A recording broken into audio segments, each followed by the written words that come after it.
Hi, this is Miriam Cutelis, and today I'm going to be showing you how to use Twitter and also possibly explaining as to why you might need to have a Twitter account for your professional needs. Let's look at the Twitter page first, because when you first look at something, you're not quite sure what you're looking at. So here is my profile page, and it has a banner that I have put in there, and it has my image and it has a little bit of information about me. So this right here is my handle, which on Twitter is pretty much what my name is on Twitter. We call it the handle, and it always starts with the at symbol. And so mine is Cutelis Art.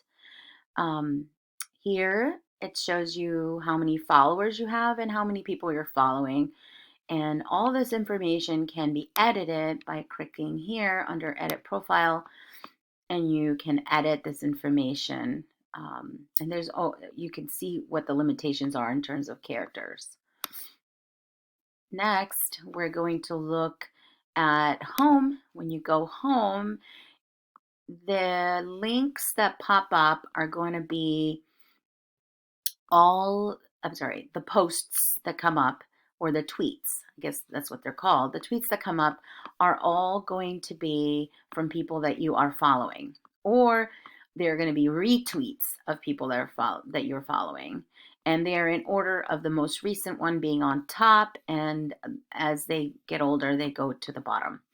Um, Messages are direct messages from people that are on, I guess, people on Twitter that message you.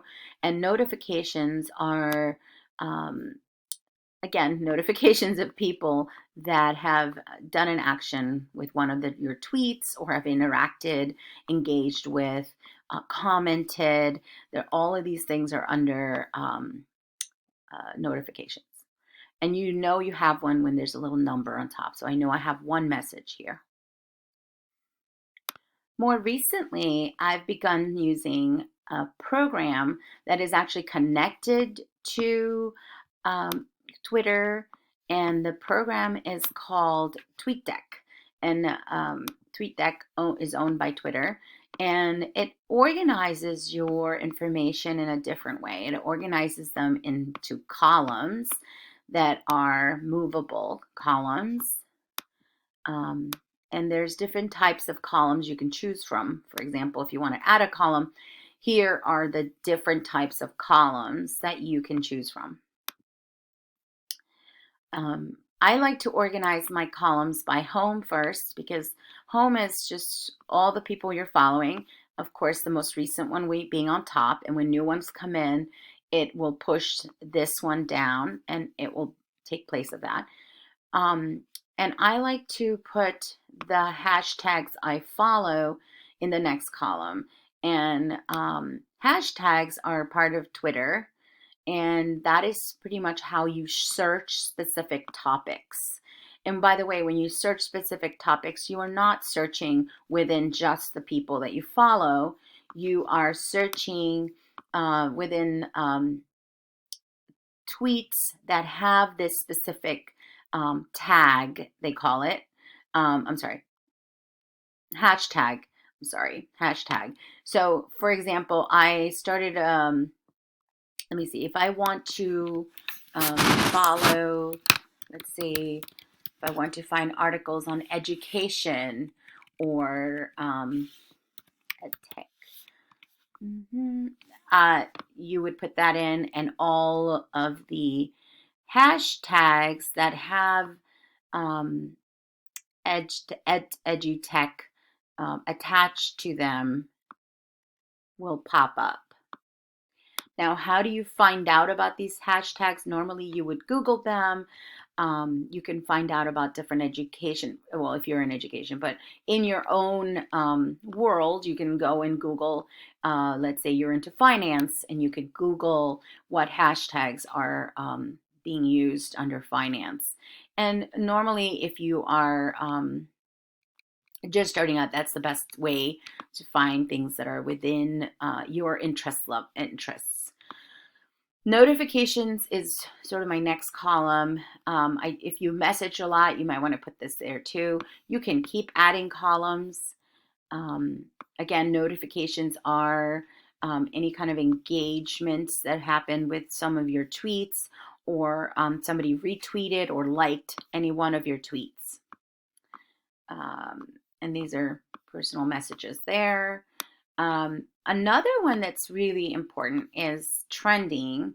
And I never actually looked at trending, but the way that TweetDeck allows you to navigate what topics are trending, and you can look at different countries. You can put worldwide. You can look at what topics are trending in the United States.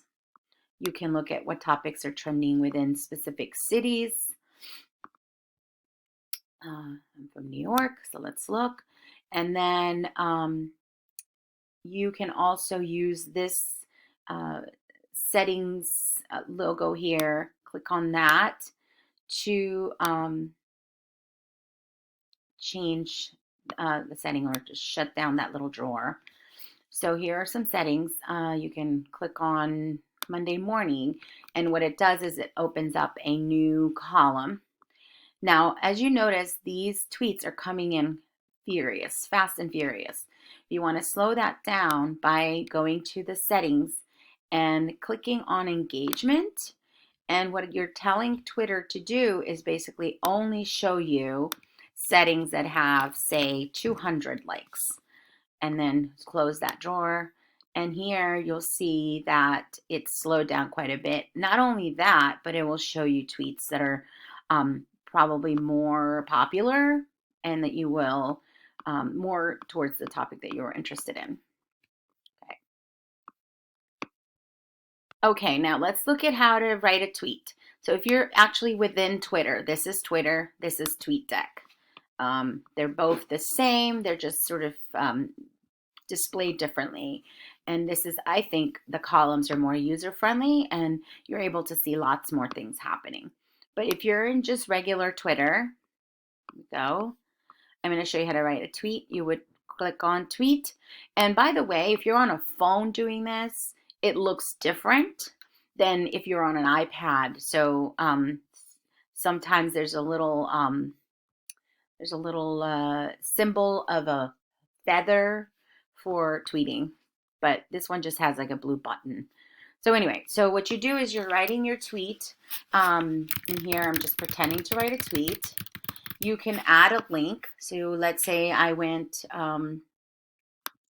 I wanted to go to YouTube and pick up a video I wanted to share. So you just share, oops, sorry. There is my channel. Let's say I wanted to share how to use a Twitter in Spanish, and you grab the share button. Oops. There we go. You copy it. I'm going to close it really quick before we have to hear that. There we go. So there we go. I'm going to click, leave a little space, and paste my link, and say that's how it's shared. You then, let's say the video was about Twitter, you would add hashtag Twitter. You would add any other relevant hashtags that anyone could use to search it. What a hashtag is pretty much is it helps to search. It helps when someone is searching for a specific topic. It attaches this link, this tweet, to that topic. So you can just keep going.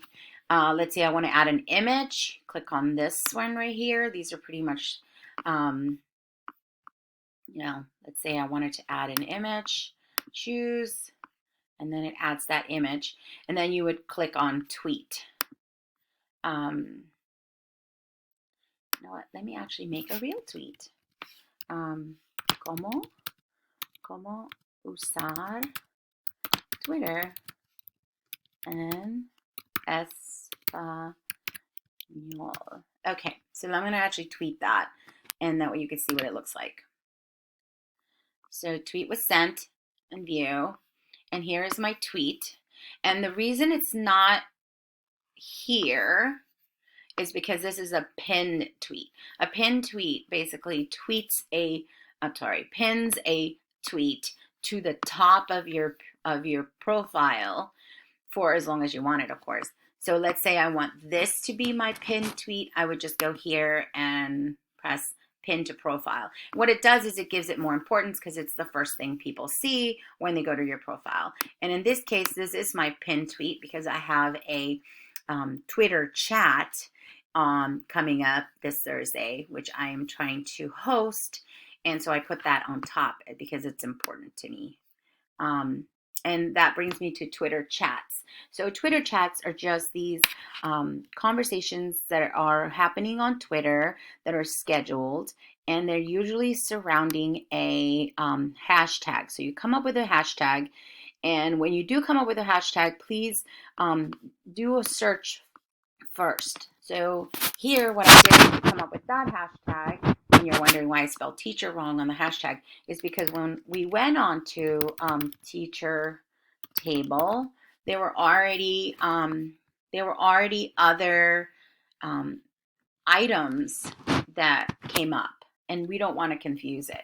So then we decided to change the spelling to teacher table, and notice there's only the things that we've posted so far came up. Nothing else. There's no other history. Now, of course, over time that's going to be harder and harder to find very unique tags. But I think what it does is it helps. It helps to keep everything from being connected with other things that have nothing to do with your event. Anyway, with the event, what you do is you set up a time, and usually it's about an hour. And then on the day of, you're going to be engaging other Twitter users around this topic. And you would also post specific questions that people would have to address. And if you're more interested on Twitter chats, I would suggest Googling Twitter chats around the specific subject you're looking for. Those, if you're saying Twitter chats around education and technology, there are already some that are set up, and they're usually weekly or bi-weekly or once a month. And you set up a calendar, and you just go in, and to be part of the Twitter chat, you would put the hashtag for that event during that time. So what I'm expecting people to do here is on March 26th between 6:30 and 7:30 Eastern Standard Time to put in this hashtag. And what it'll do is it will only show you posts that have that hashtag attached to them. Okay, there we go. So now as to why do you need a Twitter account? If you're a professional, it's a wonderful tool for connecting with other professionals in your field, in your state, in your country, around the world. It is also a great way to follow people in real time, and also lots of people at the top of their field have their own Twitter account that they manage. So there's no middleman. So I think that brings it, that makes it really important tool to have if you're a professional. I use it a lot as an educator to connect with other educators around the world and around the topic of arts education. So thank you very much for listening to my video, and please, if you have any questions, definitely message me through Twitter, and I will get a little message right here. All right. Have a wonderful day.